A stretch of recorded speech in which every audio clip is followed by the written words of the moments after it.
Saya sudah sampaikan ke Menteri PU pengawasannya agar diperketat. Saya sampaikan itu aja. Pengawasan terhadap infrastruktur yang konstruksinya, terutama yang konstruksi-konstruksi di atas, memerlukan pengawasan yang lebih ketat lagi karena pembangunan kita ini kan tidak hanya di satu tempat. Banyak sekali tempat. Ini keputusan di Kementerian PU untuk saya kira untuk evaluasi total. Saya kira memang karena pekerjaannya banyak sekali. Ada yang jadinya, ya ada yang jadinya masih 2023 dan 2020, tapi ada juga yang untuk ngejar Asian Games.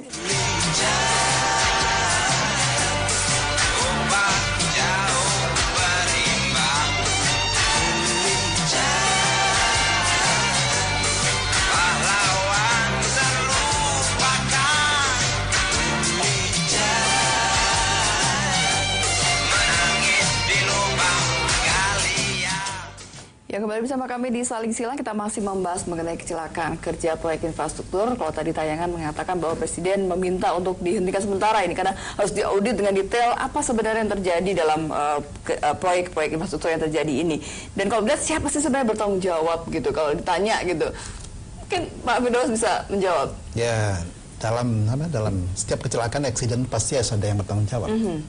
Ya, yang tentunya kemudian kalau di luar negeri, ya K3 itu betul-betul bukan pelengkap penderita. Oke. Ya, malahan bukan sekedar formalitas tempelan gitu ya.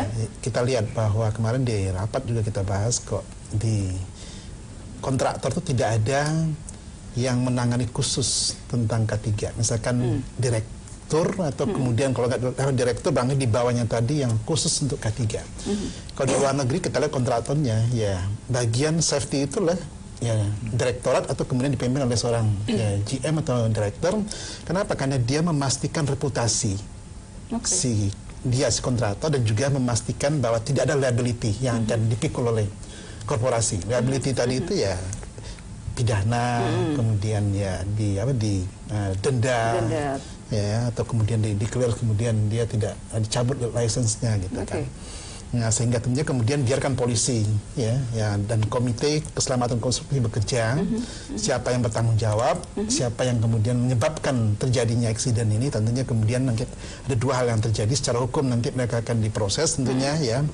Kedua tentunya secara administratif nanti akan sanksi. Tentunya sanksi ini hanya mampu untuk karya, karena karya ini kan dibawa Kementerian BUMN, yang memberhentikan, mengangkat, direksinya kanlah Menteri BUMN, sehingga tentunya Kementerian Perhubungan, Kementerian PUPR tidak pada domain untuk memberikan ini. Hanya mungkin ya di Kementerian PUPR misalkan di Perhubungan nanti akan dicatat bahwa kontraktor ini sekian poin minusnya ya, dan seharusnya itu bisa dijadikan pertimbangan ketika dia bid tender lagi untuk proyek di luar negeri. Jelas di luar negeri ya, kalau dia punya eksiden dihitung poinnya, meninggal berapa, luka berapa, ya itu dihitung poinnya. Ya, lalu kemudian nanti ketika dia bid itu dinilai poin tadi itu untuk pada saat hakim menentukan ya siapa yang kemudian berhak di award proyek tadi gitu. Nah ini kan dalam kasus ini kan kalau ada 7 diantaranya dari 14 kecelakaan ini waskita raya gitu bisa dikatakan. Waskita karya begitu ya. Dan ini sebenarnya pernah mendapatkan sanksi gitu ya atas 5 kasus kecelakaan kerja, tapi sanksinya relatif ringan, hanya teguran dan diminta lakukan perbaikan.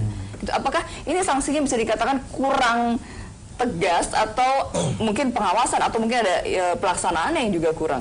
Kalau menurut saya sih ya biasanya kalau saya sebagai akademisi, ya kalau dia pernah melakukan kesalahan pertama, ya tentu kemudian diinvestigasi kelalaiannya di mana, kemudian diberikan teguran, ya dan teguran ini tergantung tingkat damage-nya dan korbannya, gitu kan. Kalau cuma luka, ya. Atau kemudian kalau kecelakaan pertama kemudian menelan korban banyak jiwa dan sebagainya, itu bisa dihitung sebagai berat ininya, gitu. Lalu kemudian kecelakaan kedua, tentunya kemudian diberlakukan sanksi, misalkan dia nggak dapat proyek untuk 1 tahun misalkan, ya.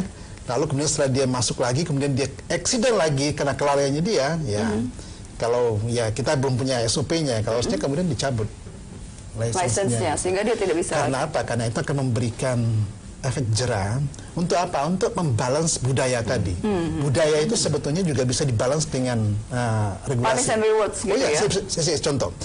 TKW, mohon maaf, TKW kita tenaga kerja unskilled kita dikirim ke luar negeri, itu di luar negeri dia tunduk dengan aturan. Kenapa? Dia tahu sana ada aturan, ada yang mengawasi, ada punishmentnya. Tapi begitu dia balik ke Indonesia, dia kemudian kembali ke kebiasaan lost gitu ya. Kenapa? Karena budaya itu pun juga bisa dijaga, dikawal dengan regulasi, dengan aturan, dengan pengawasan. Pengawasan gitu ya. Prof, bagaimana Prof? Ya, urusan reward and punishment. Ini kan bicara responsibility, bicara kinerja. Tunggu dulu, ada dua hal yang sangat mendasar. Berdasarkan prescriptive base dan performance base. Itu cara menilai apa yang disampaikan Pak Firdaus. Indonesia masih prescriptive base. Apa sih? Berdasarkan peraturan dan standar. Selesai. Nah, negara-negara yang sudah maju sekarang bukan prescriptive base lagi, performance base. Nah, ini bicara budaya yang saya sampaikan tadi. Nah, sekarang kita masuk ke prescriptive base. Ini urusan kita semua ini. Nah, menurut saya sulit untuk reward and punishment.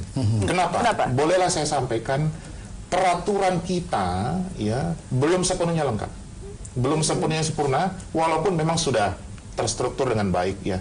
Artinya apa? Mulailah dari undang-undang jasa konstruksi, para pihaknya. Bagaimana dengan undang-undang keprofesian kita? Itu belum. Masih ada undang-undang, ya sudah ada undang-undang arsitek nomor 6 2017. Tapi pelaku yang lain belum ada. Nah, bagaimana cerita? Gak ngerti saya nih. Yang disebut profesional kan harus ada payungnya. Nah, betul. Turunlah itu PP, turunlah Permen, dan seterusnya sampai ke Perda dan seterusnya. Saya pikir ini masalah yang serius nih. Sementara kita masih di prescriptive base. Ketika sertifikasi tadi yang Bapak Firdaus sampaikan mau diklaim karena ini, dasarnya apa? Nah, dalam ketika bersepakat, berikat kerja, kontraknya mana?